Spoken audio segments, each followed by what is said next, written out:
What's up, guys? Happy weekend to everyone out there. And, we've got a lot of news today, but I've started to cut back on the tournaments that we are going to be covering, simply because you guys really don't want to hear about the billion of $100 tournaments out there that happen every single day. There's probably around at least 10 to 15 cups that happen each day.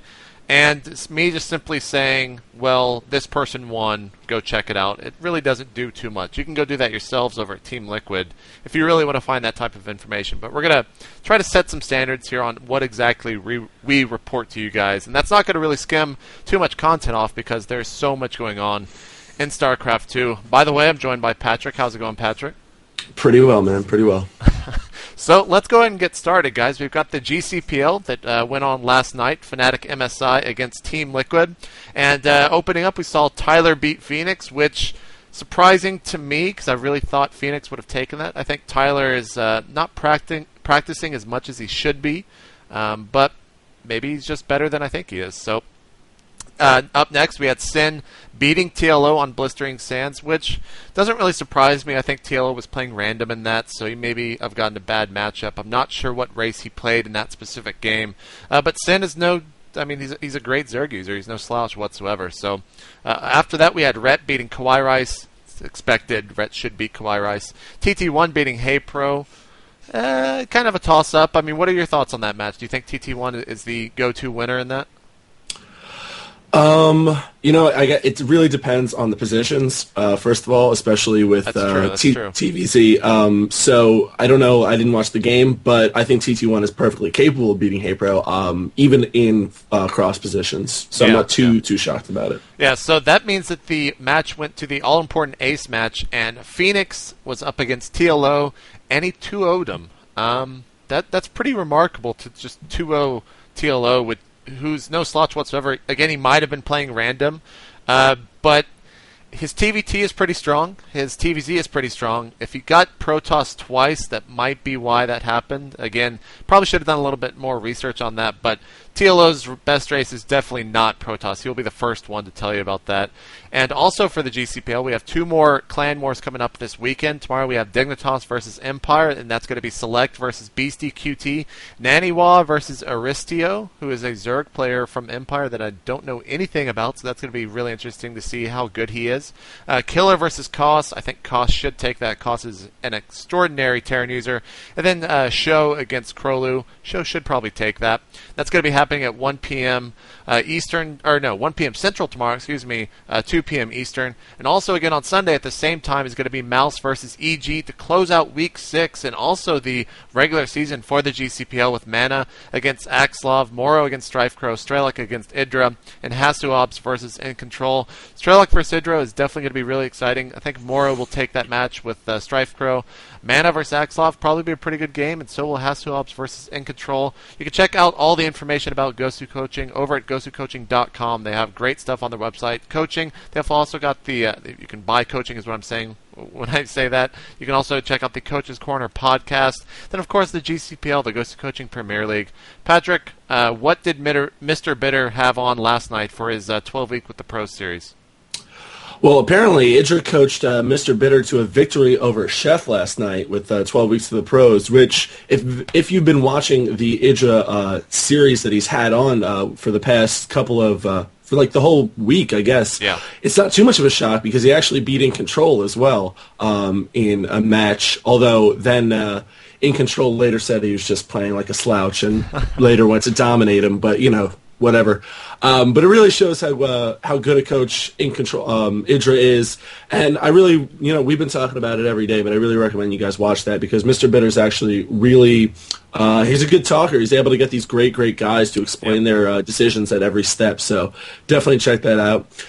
Next is the Black Dragon League, which is JP's favorite league, if only because of the name. You might have heard. And the pictures that they have of the players. You'll see it on stream if you know what I'm talking about. All right, yeah. Well, the pictures, no doubt, are good. You can go to dragon-league.com for that information to no doubt get some great pictures. And also it has some of the best players in Europe, which I'm sure plays a little bit of a role in that. Some of the matches played recently were, Mana versus Naniwa which is a tongue twister, was postponed. But Goody beat Advert 2-0. Naniwa beat Advert 2-1 after losing the opener on Lost Temple. And White Rot beat Lalouche 2-0. Lalouche is, or Lalouche, who the hell knows, is actually been posting some really cool stuff on Team Liquid lately. There's actually a macro thread that he posted about some pretty in-depth stuff about studying about just how macro works in StarCraft 2, and I'll have the link for you in the show notes right down below. And finally, the Millennium Cup Day 2 is currently live at the moment. Today's matchups include Stefano versus Cass, who, as JP said, is just really, really good. Damaga versus Mana, Lalush versus White Ra, and Adele Scott versus Sherlock. That's casted by the illustrious and famous GLF HTV. Infamous, I think, would maybe be a better word. My word's not yours, though. I'll take that. I'm a generous soul, JP. I wouldn't... No, I think you're right. I think they're the first to admit that their handling of the assembly situation was less than ideal, but hopefully that fixes itself. Anyway, I what's shouldn't going on speak with to that. I don't want to get destroyed on the internet anymore. Adele Scott's a good player, though. Check out his game. You keep saying stuff like that and then immediately going right back against it. So let's just drop the farce here. All right.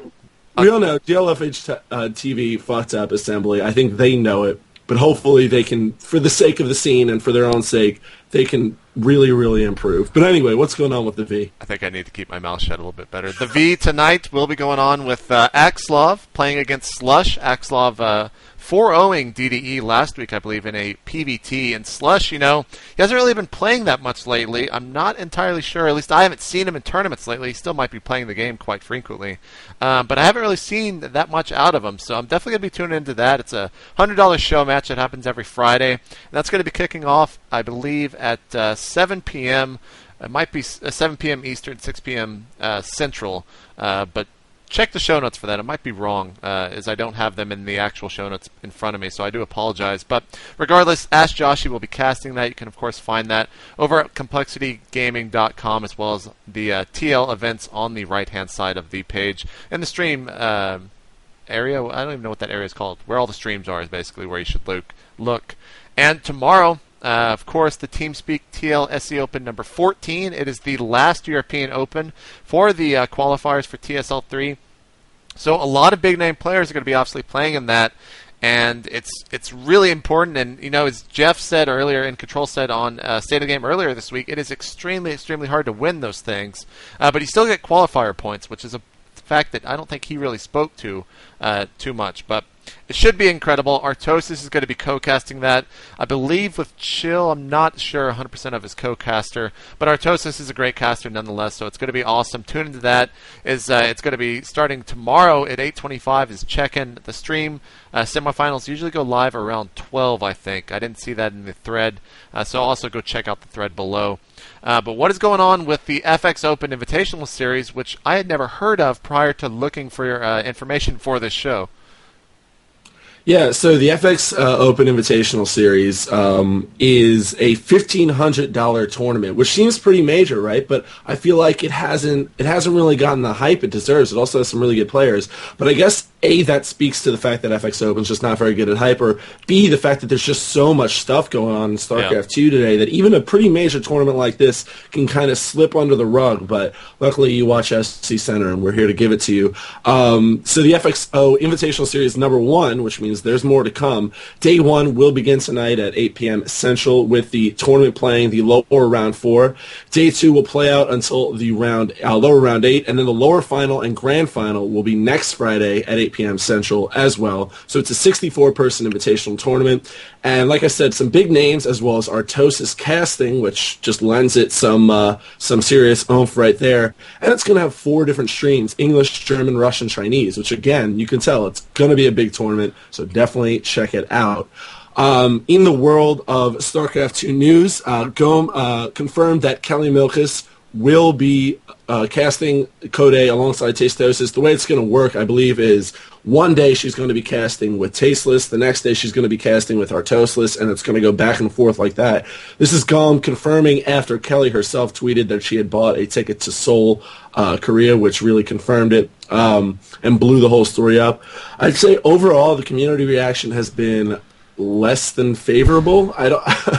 I don't want to join in the orgy Don't of pull a negativity JP. going on right now. Don't Oh yeah, I don't want to. Damn that JP. He's such a mean man. But people have been citing Kelly's thick accent, her use of Singaporean English, aka not English, which is pretty incomprehensible once she gets excited. You just pulled a JP. Well, I mean, let's be honest. She changes words. She just makes up words, All right, which is man. Hopefully she can fix it. Get that shovel out of her hands. Stop digging that hole and just move on. Just move on. I'm just being honest. But she had an interview with ESFI World, which I've got linked below, and she said she's ready to work and to improve infinitely as a caster. And look, I think I speak for all SC2 fans, the skeptics and her believers alike, when we say that we hope she does improve, because she clearly does like the game. She gets super excited about it. And if she can just fix up her enunciation and, start to just speak better and stuff like that, she should do well. So anyway, we've got that interview and everything right down below. What's going on, JP? Back to you. I just want to speak on that. A lot of people shit on Kelly, and I have probably said more than a couple things that I shouldn't have about her. But she's going to Korea. She's doing what she loves. No one can hate on her for that, regardless of if she's a good caster or whatever. So, good job, totally. Kelly, I hope she does really well. for pursuing your dreams, and hopefully it goes out. Goes well for you, and you're going to be casting with, of course, Tasteless and Artosis, probably two of the best commentators that really you could ever hope to cast with. So I'll tune in for sure, and I think everyone else will, to see how it goes on Monday, as the Code A and Code S will be kicking off. But on to more news. Day 9 joined Justin TV, leaving Ustream behind, and I think a lot of people have already switched over. Justin TV is kind of becoming the center right now for esports streams. I think the only people that really haven't moved over are myself and DJ Wheat. Wheat was actually tweeting about that earlier today, and apparently he got a response from Kevin, the COO of Justin TV. This is, of course, a public tweet. I'm not just revealing information that I shouldn't be talking about. But maybe Wheat will also be moving, and maybe State of the Game will be moving over there. I'm not entirely sure what's going to be happening in the future, but Justin TV, good job. You guys are doing a great thing for esports. And G4 TV is also doing a great thing, and you should go support them. The Idra vs. Jinro show match that's happening on Monday for the announcement of the announcement, or whatever Jeff is doing, is also going to be streamed on G4TV.com. So go support esports. If you guys, I'm getting a lot of PMs on how you can get involved in esports. This is how you get involved. You go and watch the stream on a site like G4 TV and show them that the numbers are there if they put up things like this. So please go and support that. What do we have for our last piece of news today, Patrick?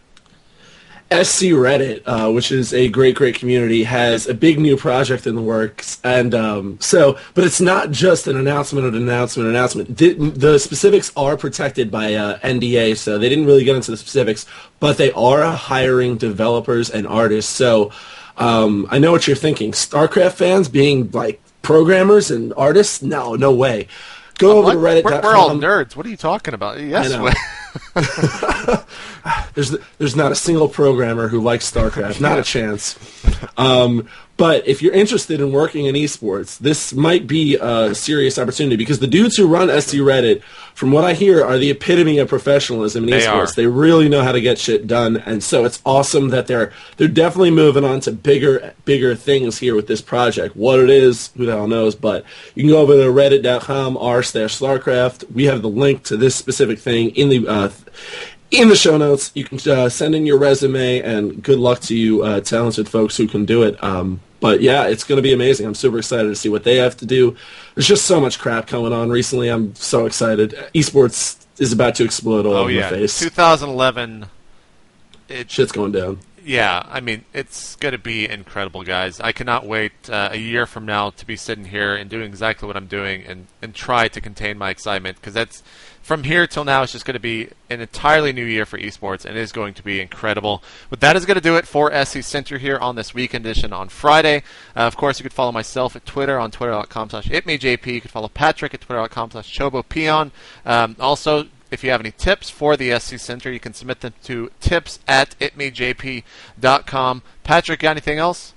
Thanks for watching, yes. All right, to help promote the show, guys, we'll see you on Monday for the SC Center.